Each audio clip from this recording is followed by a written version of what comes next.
NASREEN'S Secret School, a true story from Afghanistan. My granddaughter, Nasreen, lives with me in Herat, an ancient city in Afghanistan. Art and music and learning once flourished here. Then the soldiers came and changed everything. The art and music and learning are gone. Dark clouds hang over the city.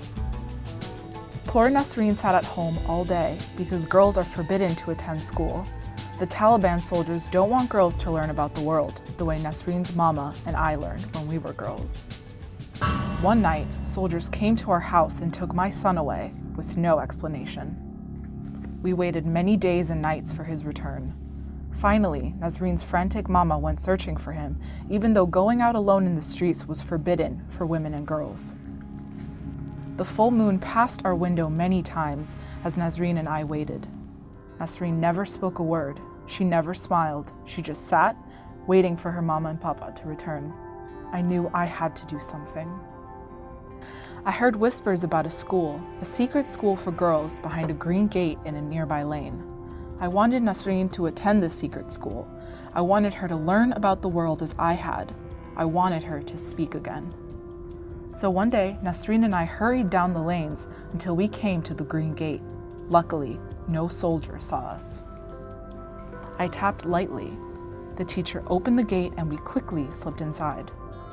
We crossed the courtyard to the school, one room in a private house filled with girls. Nasreen took a place at the back of the room.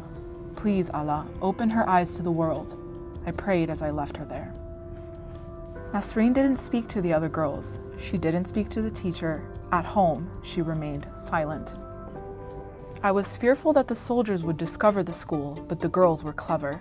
They slipped in and out of school at different times so as not to arouse suspicion.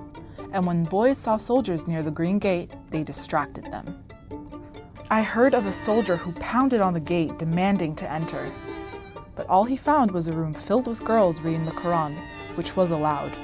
The girls had hidden their schoolwork, outwitting the soldier. One of the girls, Mina, sat next to Nasreen every day, but they never spoke to each other. While the girls were learning, Nasreen stayed inside herself. My worry was deep.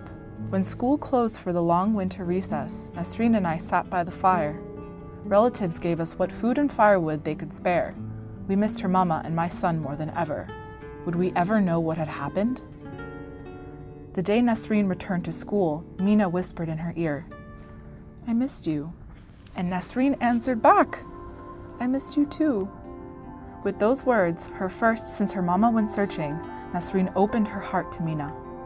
And she smiled for the first time since her papa was taken away. At last, little by little, day by day, Nasreen learned to read, to write, to add and subtract. Each night she showed me what she had discovered that day.